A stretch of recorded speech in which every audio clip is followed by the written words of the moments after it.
6 साल की एक छोटी सी बच्ची पिछले 100 दिनों से घर में अकेली रह रही थी। उसके पापा बहुत समय से घर नहीं आए थे। भूख लगती तो सूखी बासी रोटी खा लेती और जब नींद आती तो अपनी माँ का कोट पकड़कर सो जाती। जब आखिरी रोटी भी खत्म हो गई तब उसने डरते डरते एक अनजान नंबर मिलाया। हेलो, कौन बोल रहा है? कुछ बोलो भी। मैं फोन हाथ में लिए हैरान था।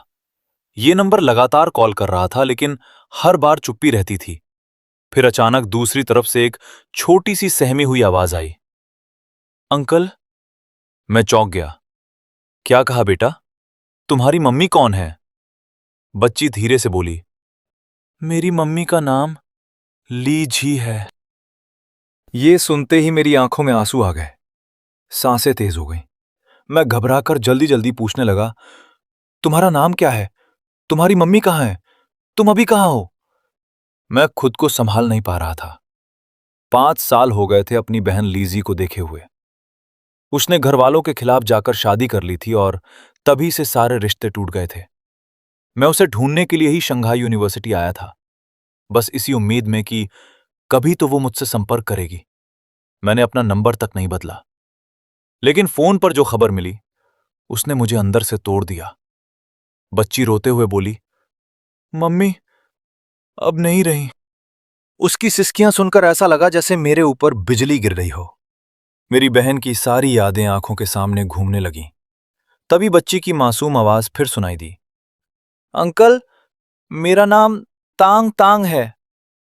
मैंने खुद को संभाला और पूछा, तांग तांग, बेटा तुम अभी कहां हो? उसने पता बताया और मैं तुरंत वहां पहुंच गया। दरवाजा खुला। सामने एक नन्ही सी बच्ची खड़ी थी। सुंदर सी ड्रेस पहने बड़ी बड़ी आंखों से मुझे देख रही थी। उसे देखते ही लगा जैसे अपनी बहन को देख रहा हूं। अचानक तांग तांग जोर जोर से रोने लगी और भागकर मेरी बाहों में आ गई। मैं कुछ पल के लिए बिल्कुल सुन रह गया, लेकिन उसकी रोने की आवाज सुनकर मेरा दिल भी टूट गया। काफी देर बाद जाकर तांग तांग थोड़ी शांत हुई। वो मेरा हाथ पकड़कर मुझे घर के अंदर ले गई। घर का हाल देखकर मेरा दिल बैठ गया। पूरा कमरा बिखरा पड़ा था। हर तरफ बियर की खाली बोतलें फैली हुई थीं। घर में ठंड और सन्नाटा था। ऐसा लग रहा था जैसे वहां लंबे समय से कोई ठीक से रहा ही ना हो।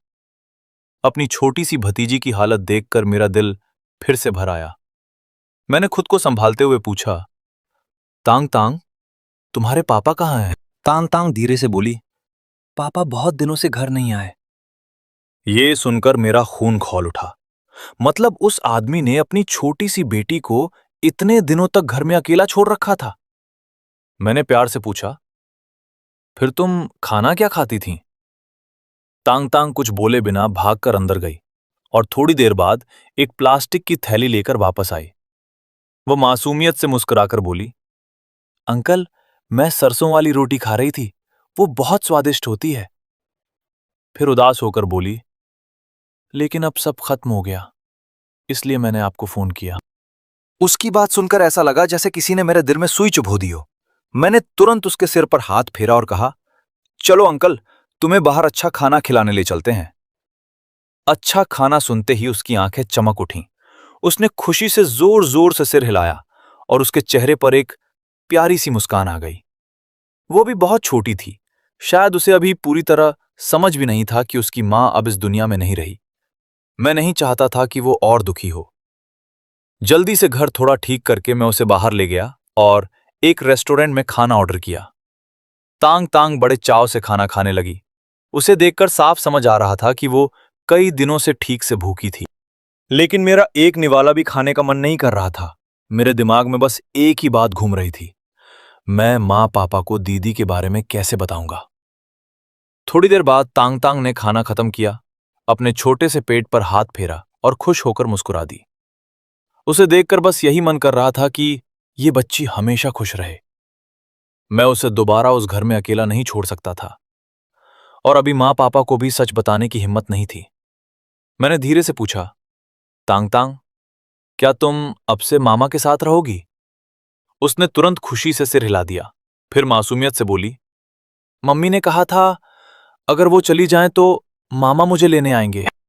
वो थोड़ी देर रुकी फिर बोली, मम्मी कहती थी दुनिया में मामा ही उनके सबसे अपने इंसान है। ये सुनकर मैं खुद को रोक नहीं पाया। आंखों से आंसू निकल पड़े।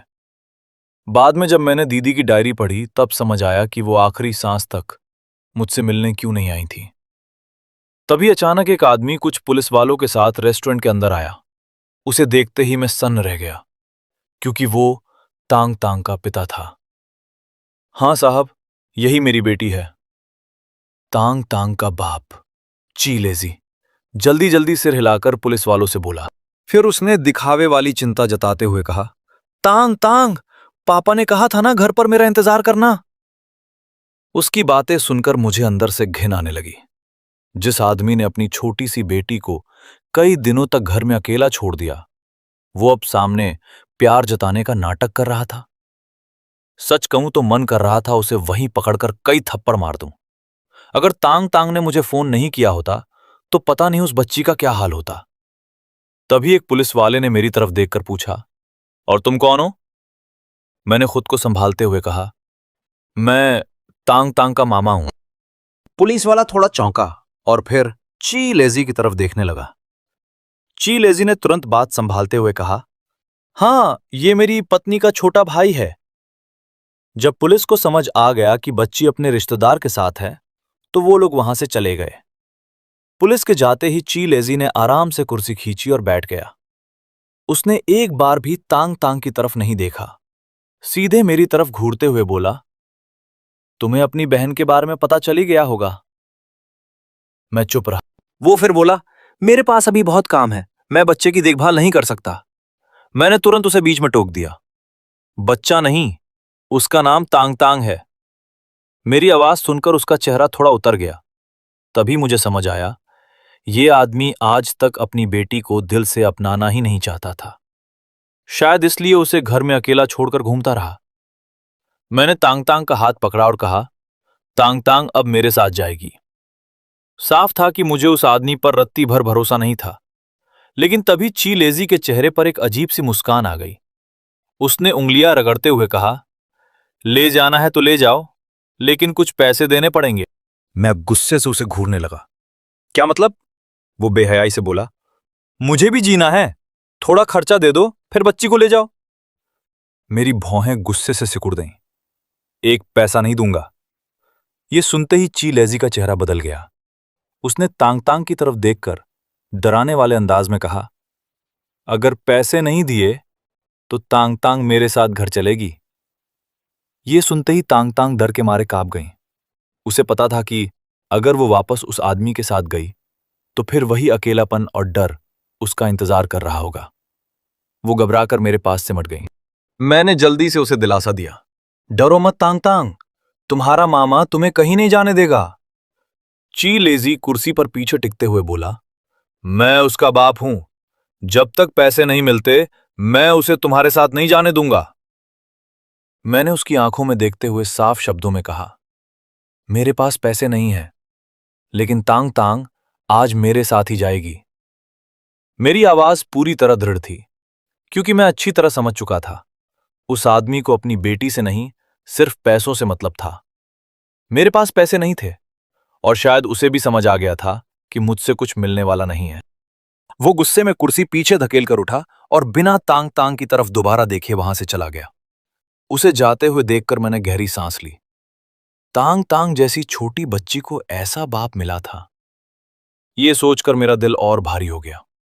मैंने मन ही मन कसम खाई, अब जब वो मेरे साथ है मैं उसे दोबारा कभी अकेला या बेसहारा महसूस नहीं होने दूंगा। तभी अचानक मेरे दिमाग में एक अजीब सी आवाज गूंजी, सुपर अंकल सिस्टम सफलतापूर्वक एक्टिव हो चुका है। मैं एकदम चौंक गया। आवाज फिर आई, यह सिस्टम होस्ट को तांग तांग की अच्छी परवरिश करने और उसे सुरक्षित रखने में मदद करेगा। होस्ट अब दुनिया का सबसे बेहतरीन सुपर अंकल बनेगा। मैंने होठ दबाकर हंसी रोकने की कोशिश की। सुपर अंकल, ये कैसा अजीब नाम है। लेकिन मजाक अपनी जगह था। अगर यह सिस्टम सच में मदद करने वाला था तो तांग तांग को पालना थोड़ा आसान हो सकता था। तभी फिर आवाज आई, न्यू यूजर गिफ्ट पैड जारी किया जा रहा है। बधाई हो, आपको एक अपार्टमेंट मिला है। मैं सच में हैरान रह गया। यह सिस्टम तो उम्मीद से भी ज्यादा खतरनाक निकला। नए यूजर को सीधे फ्लैट गिफ्ट में दे दिया। और सबसे बड़ी बात, ये इनाम बिल्कुल सही समय पर मिला था। फिर सिस्टम ने नया मिशन दिखाया। मुख्य कार्य, तांग तांग की कानूनी कस्टडी हासिल करें। इनाम 10 लाख रुपए। मैं कुछ सेकंड तक स्क्रीन को देखता रह गया। लेकिन सच कहूं, मैं ये काम पैसों के लिए नहीं करना चाहता था। मुझे बस तांग तांग को अपने पास रखना था।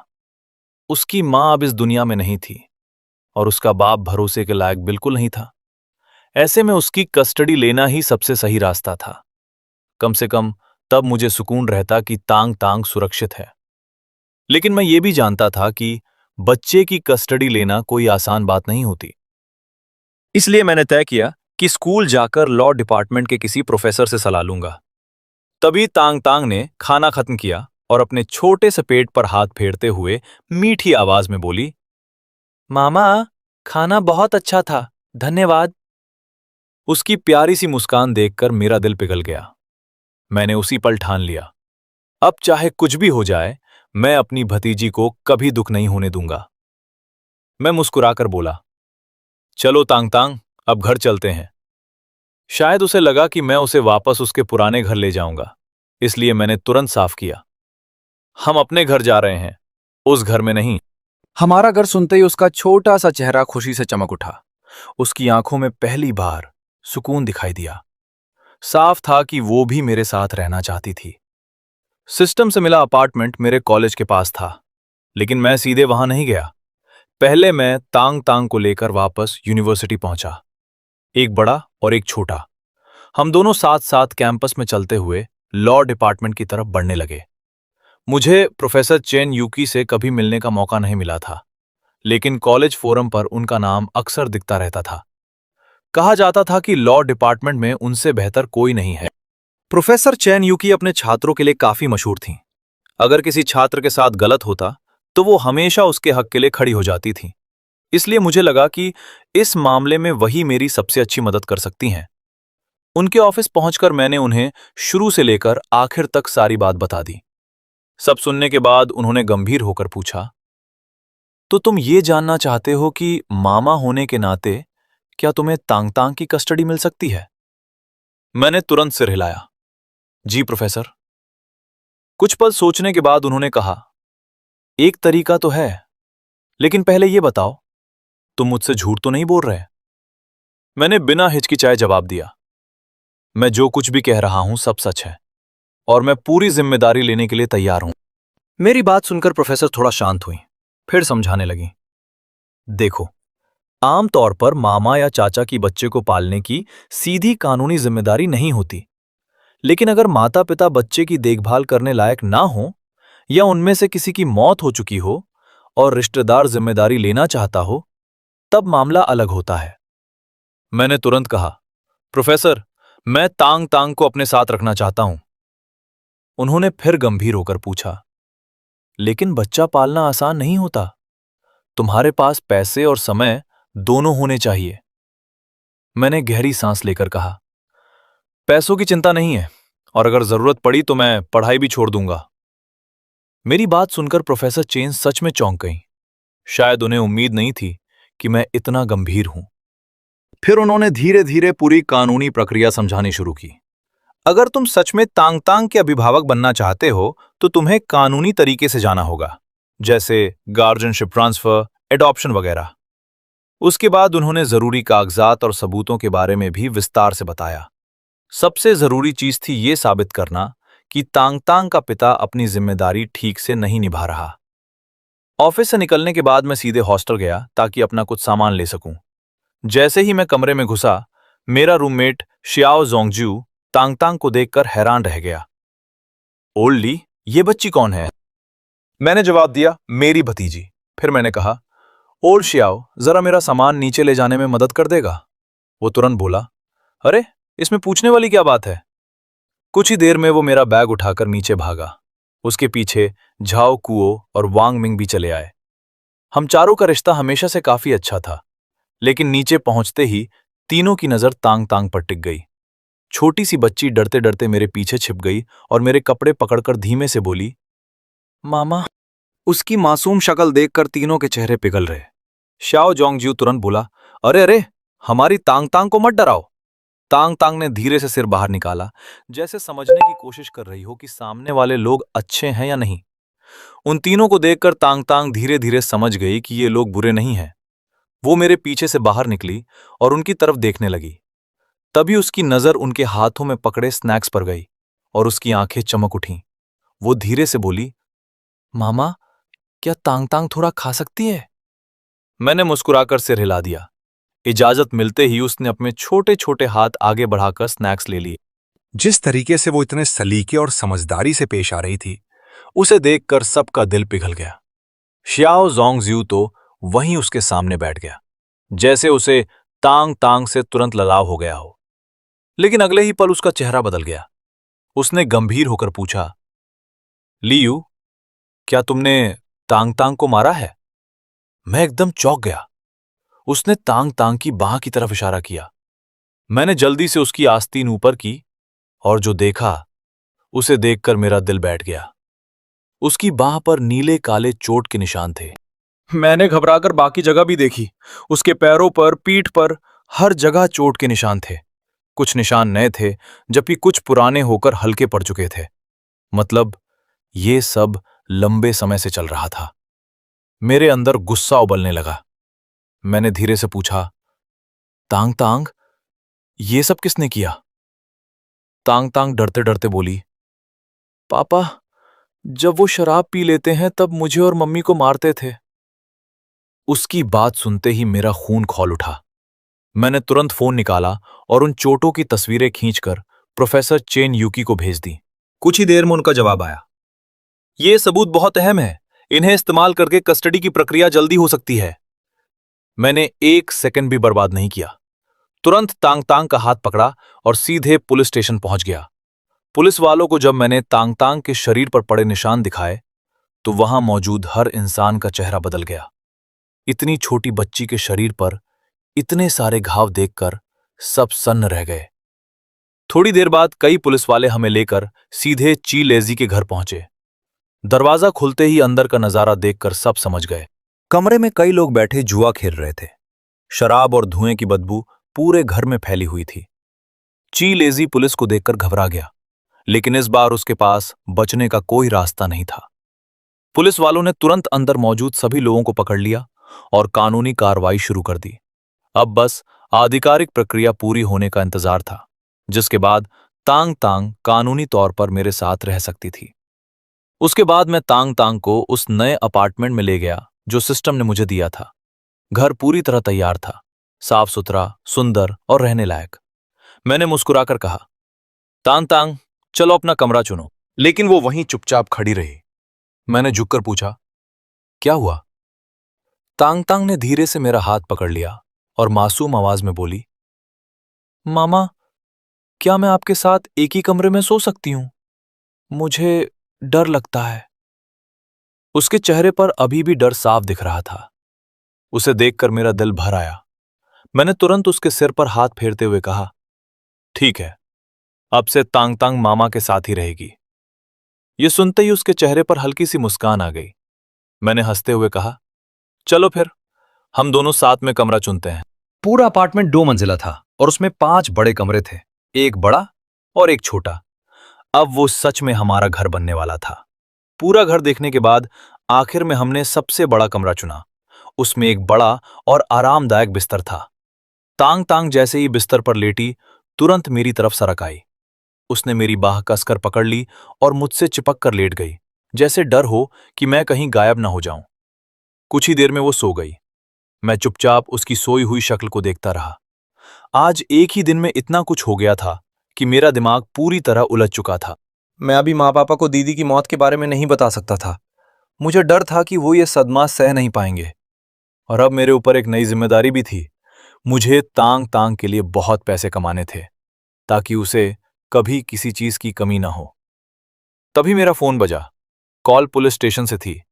उन्होंने बताया कि ची लेजी के खिलाफ जांच शुरू हो चुकी है और मामला सिर्फ घरेलू हिंसा तक सीमित नहीं था, वो और भी कई गलत कामों में फंसा हुआ था।